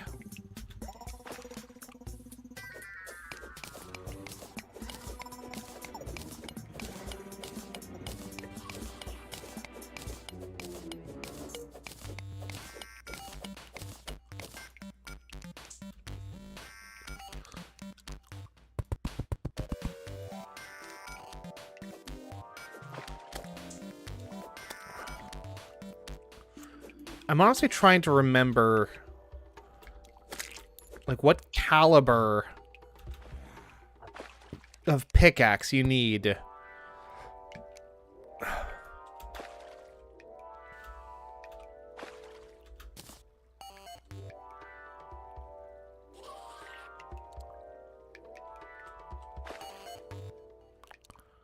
To get at the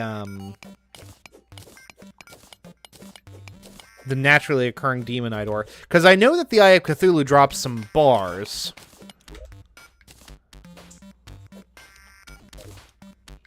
Or some ore, I suppose.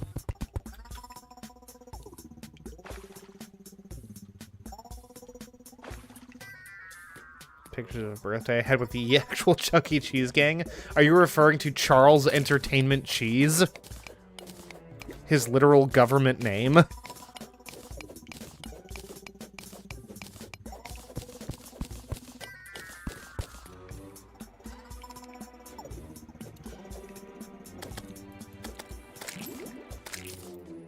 Whew. Little tight there, but we got through.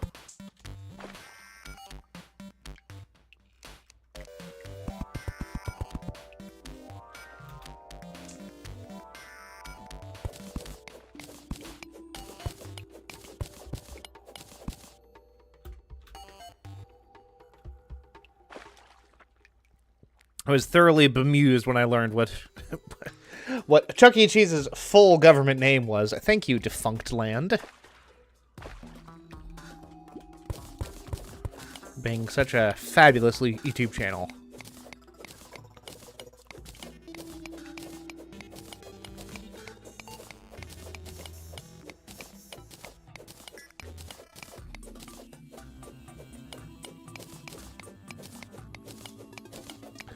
Also, they took a toy from my childhood and turned her to a horror game icon. That was a weird moment for me, I'm going to be honest. What would that be? I am, suffice to say, curious. Okay. We need more rope from my boy. What's his name? Vincent?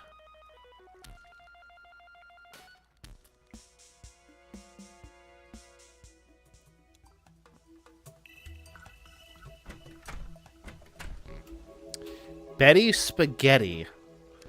Rings a very, very, very faint bell.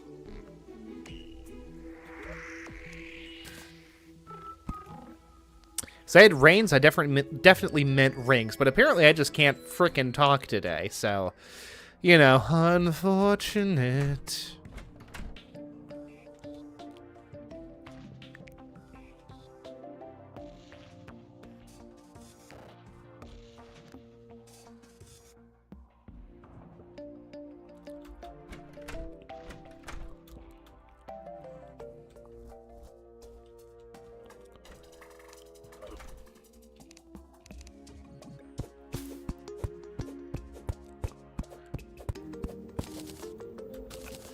All right, Nurse Joy, let's get you set up with a little place to call your own, shall we?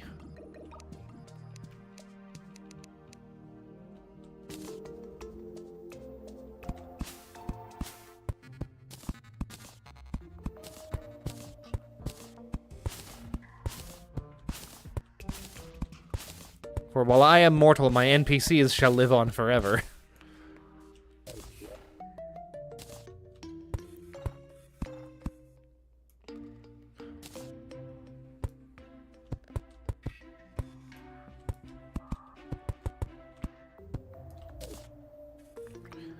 Alright, we need a little bit more... Oh, no, not Emily, the nurse. She's departed us. She hath abandoned us. How? Ooh, I didn't realize I had so many sapphires. Let's go ahead and get those put away first.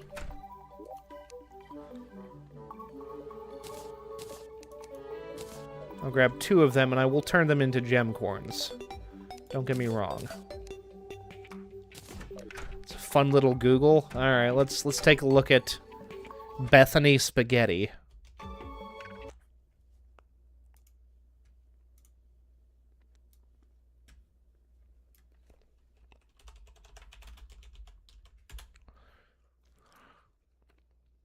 Yes. Interesting. Well, I can see how she got the name.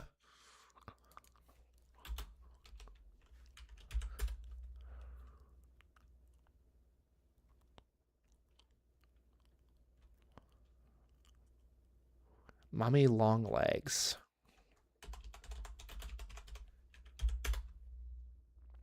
Ew.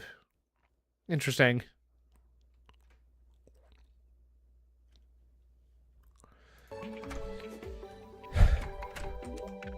Fascinating stuff.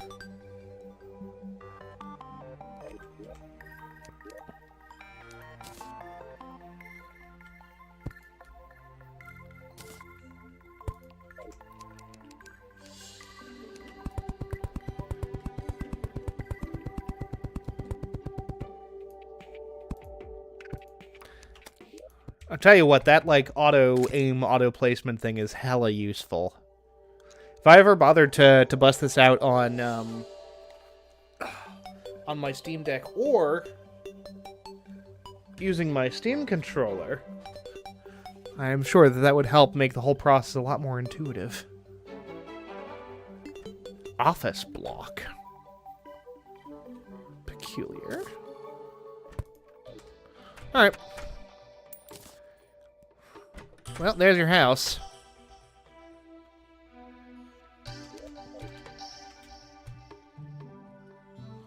Next time a registered nurse practitioner wants to show up, we've got a spot for her.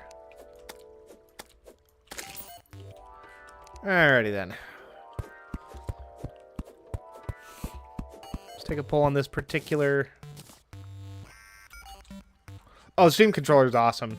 And it works very, very nicely with the,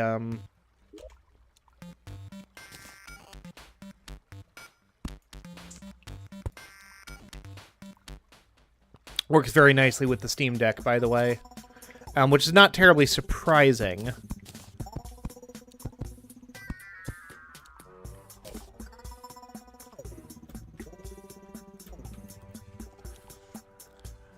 Yeah, I mean, for... You know... insert commentary about the economy here, but like, especially after delays, and now especially after continued RAM shortages, like, I was expecting something around that price, to be honest with you.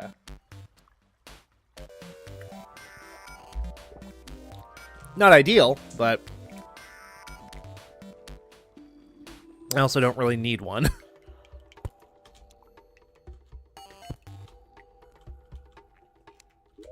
Oh, I never got my frickin' rope. That's what I was up here for in the first place. Die.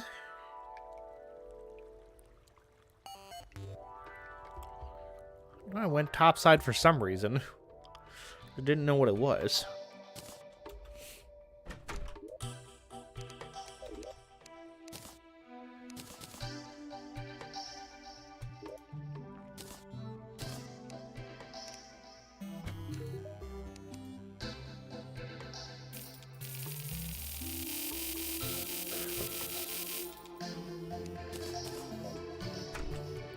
I know in terms of, like, hardware, perhaps, independent of its cost, I know that, Linus has been pretty positive about it, which, I mean, you know, the degree to which you want to take that with a grain of salt, feel free, but, yeah, it's something. You're someone who has been in the larger tech milieu for, you know, pretty extended period of time, so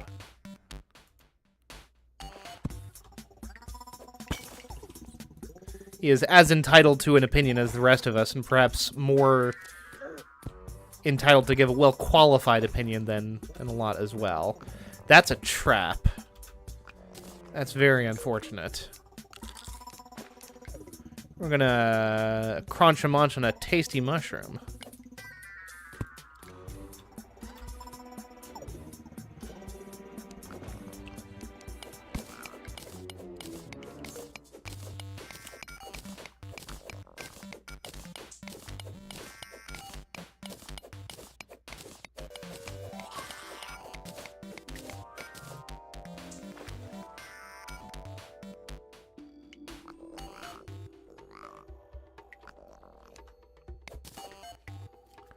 We have fallen into the mindset of getting hardware tech pieces closer to their original price points instead of waiting till the scarcity bumps up the price. Yeah.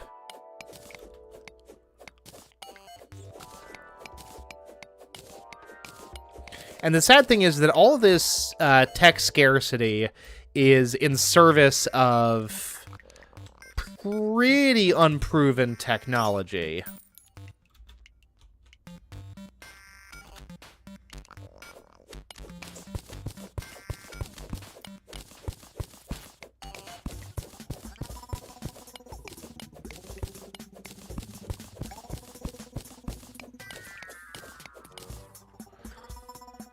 And, like, I think AI is interesting technology, and it's kind of impressive that, like, you can get a computer to do these things even some of the time, but it seems like ultimately the cost of this, like, it seems like the efficiency of AI is not really kind of perhaps meeting the expectations of what people would need it to be for it to be kind of, like, viable long term. And as a result, like, it seems like it's ultimately going to be more I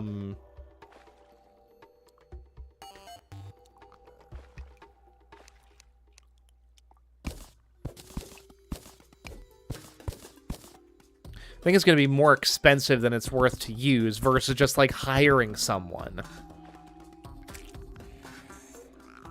Because, like, the idea is, you know, from, like, an entirely, like, soulless corporate, you know, corporatist capitalist perspective is, okay, we are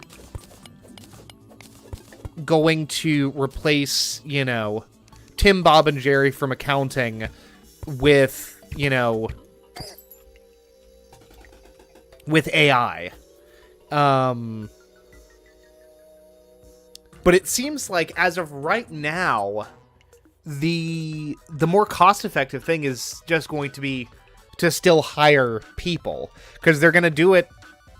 They're more likely to do it correct the first time, and they're probably going to be cheaper overall. And I said this on a stream a while back.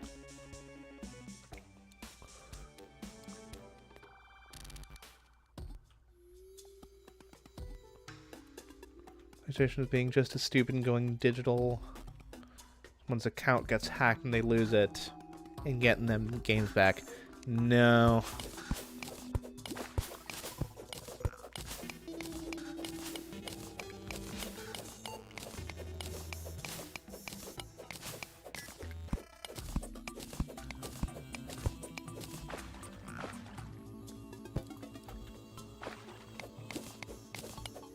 And, like, here's my thing, right? Like, a PC player, basically everything is digitally owned.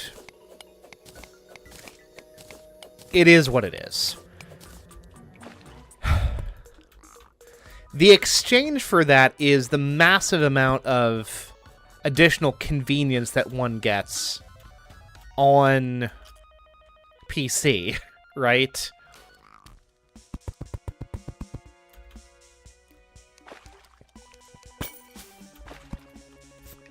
Like, I can have this massive library that does, in fact, play all off of all one machine.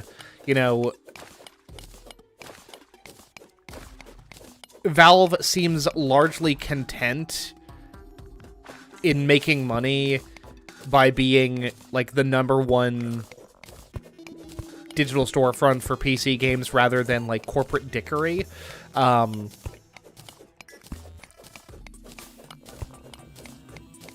And as I understand it, it's still privately owned as well, which means that it is, you know, they don't have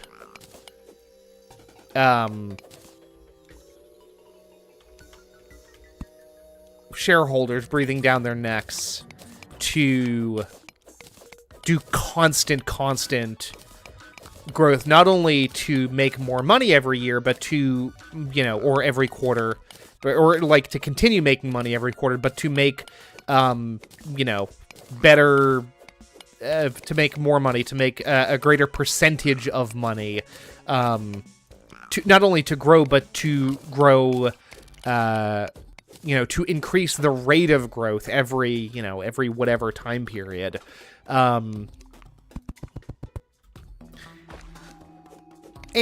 I am not having to, you know, I don't have to pay for Steam Plus to be able to play online with my friends. I already pay for my internet, you know, and that's as much as I have to pay for.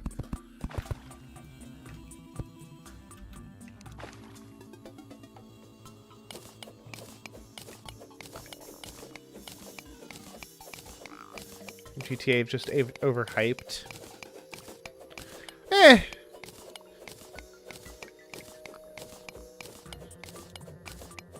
Rockstar makes incredibly impressive games, and for my money, incredibly impressive game worlds.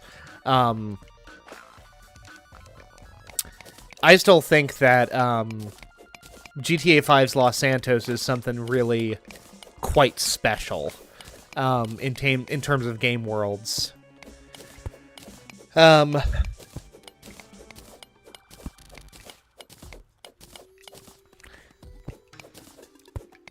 mean, it is probably subject to a little bit of overhyping. I mean, I think it is going to live up to most people's reasonable expectations of it, which is going to be its, you know, super detailed world, really engaging story, all that jazz. But to your point, Phantom, it is a game, you know? Might be a very, very good game, but it is, at the end of the day, you know, a game.